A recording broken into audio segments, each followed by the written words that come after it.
This episode is brought to you by State Farm. Listening to this podcast? Smart move.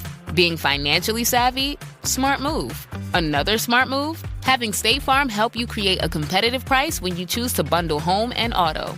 Bundling, just another way to save with the personal price plan. Like a good neighbor, State Farm is there. Prices are based on rating plans that vary by state. Coverage options are selected by the customer. Availability, amount of discounts and savings, and eligibility vary by state. Every holiday shopper's got a list, but Ross shoppers, you've got a mission. Like a gift run that turns into a disco snow globe, throw pillows, and PJs for the whole family, dog included. At Ross, holiday magic isn't about spending more, it's about giving more for less. Ross, work your magic.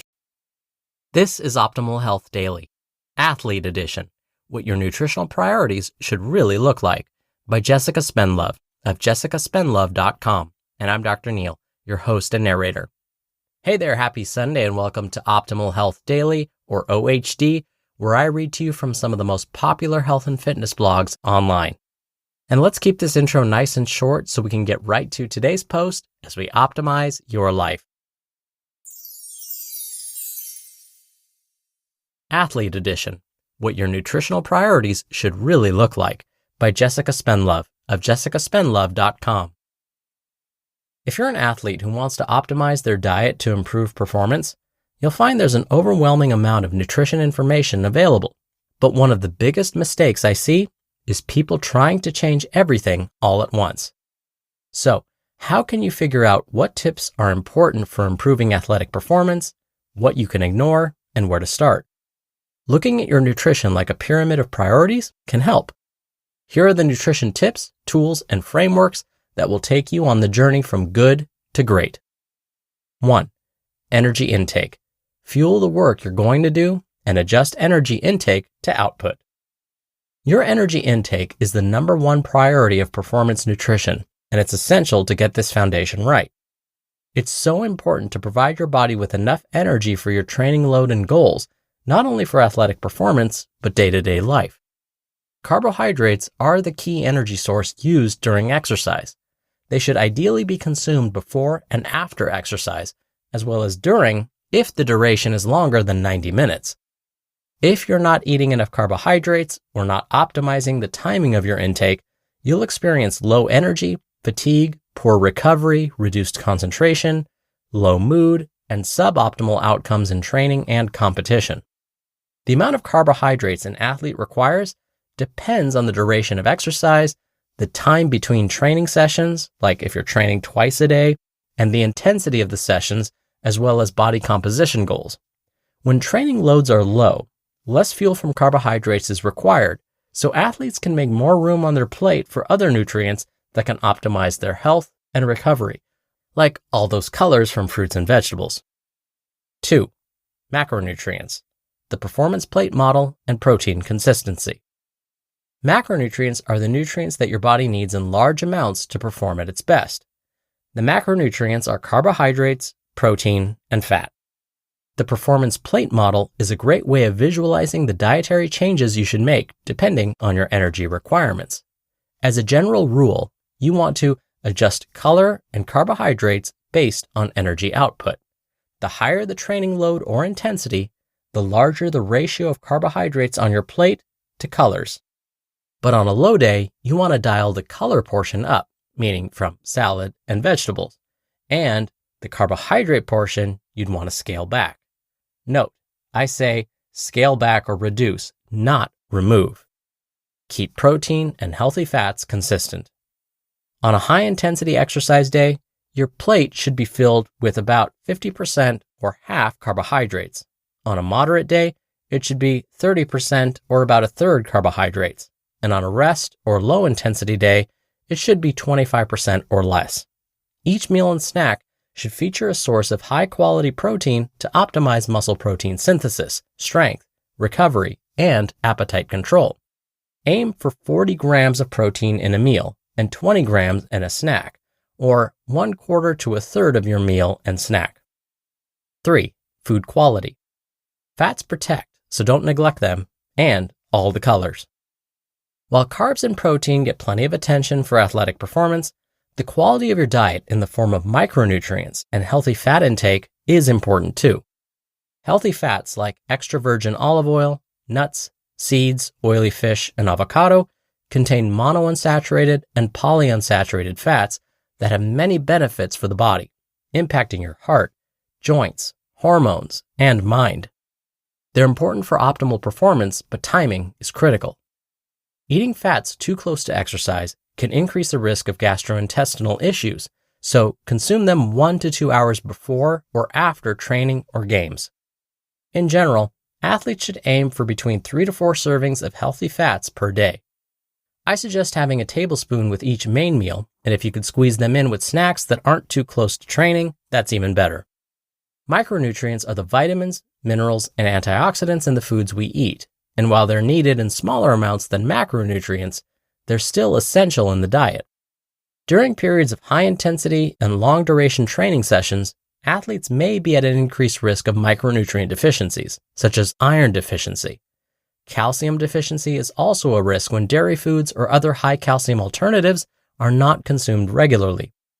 These micronutrient deficiencies can increase your risk of injury and illness and impact your performance. Micronutrients are rich in whole foods, so eating a variety of whole grains, fruits, vegetables, dairy foods or dairy alternatives, quality proteins, and healthy fats can ensure you're getting enough across your diet. 4. Meal timing, competition nutrition, and the fueling framework. Whether you're gearing up for one big game or a multi-event carnival, the choices you make close to a competition can make or break your results. Being proactive about your nutrition strategies in the 24 hours before your event, during it, and after are essential. The final 4 hours before competition is particularly important and where the fueling framework comes into play. This covers the meal, snack, and primer to consume in the lead up to your event. Here is where you reduce high fat, high fiber, and high protein foods and focus on the high glycemic index carbohydrates your body needs to use as fuel during exercise. And 5, HOSTA-approved supplementation. Supplements get plenty of attention in the nutrition space, but they should be considered the cherry on top of strong nutritional foundations rather than something you rely on for results. Supplementation without expert advice can be money down the drain at best and a health risk or career ruiner at worst due to untested and unsafe options. Athletes can lower, but not entirely remove, their risk of consuming banned substances and inadvertent doping by using supplements that are batch tested by third-party auditing processes and have certification stamps from companies such as Informed Sport or Human and Supplement Testing Australia or HOSTA. Using certified options also reduces your risk of potential heavy metal poisoning and inadvertent doping from contaminated supplements. But athletes should always take a food-first approach. You just listened to the post titled Athlete Edition, What Your Nutritional Priorities Should Really Look Like by Jessica Spendlove of jessicaspendlove.com, and I'll be right back with my commentary. Right now, there's a talented person out there who could take your company to the next level. Do you want to hope they see your job post before your competitors? Or do you want to match with them with Indeed sponsored jobs? Stop struggling to get your job post even seen on other sites. Give your job the best chance to be seen with Indeed sponsored jobs. When I was looking to hire, it was so slow and overwhelming. I wish I had used Indeed. Spend more time interviewing candidates who check all your boxes. Less stress, less time, more results now with Indeed sponsored jobs. And listeners of this show will get a $75 sponsored job credit to help get your job the premium status it deserves at Indeed.com/health. Just go to Indeed.com/health right now and support our show by saying you heard about Indeed on this podcast. Indeed.com/health. Terms and conditions apply. Hiring? Do it the right way with Indeed. Experience a membership that backs what you're building with American Express Business Platinum. Unlock over $3,500 in business and travel value annually with statement credits on select purchases from brands like Dell, Hilton, and Adobe, and other benefits. American Express Business Platinum. There's nothing like it. Based on total potential value of statement credits on select purchases and other benefits, enrollments required, monthly and other limits and terms apply. Learn more at americanexpress.com/business-platinum. Dr. Neal here with my commentary. Jessica mentioned a food-first approach. Why is this so important? Well, a food-first approach is recommended because it turns out the body is better able to extract and use nutrients from food when compared to supplements. This is because dietary supplements often have amounts and combinations of nutrients that aren't found in nature, but our bodies have been adapted to extract and use nutrients from the foods we eat. So if an athlete can get most, if not all, of their nutrients from food, their bodies will likely metabolize the nutrients from those foods more efficiently. Now, there are times when taking a supplement may be a good idea. Just as Jessica mentioned in today's post, let's say an athlete is unable to consume certain foods, maybe they need to supplement for that very reason. So maybe an athlete has a food allergy or a condition where they can't absorb nutrients properly. A supplement in those cases may be helpful. Female athletes may need to seriously consider an iron supplement. But again, prioritizing food as a way to get most of our nutrients each day is likely the best approach. All right, that'll do it for today's episode. Thank you so much for being here. Thank you for sharing this show with someone. Thank you for listening every day. Is that enough thank yous? All right, I hope you have a great rest of your weekend. And of course, I'll see you back here tomorrow where your optimal life awaits.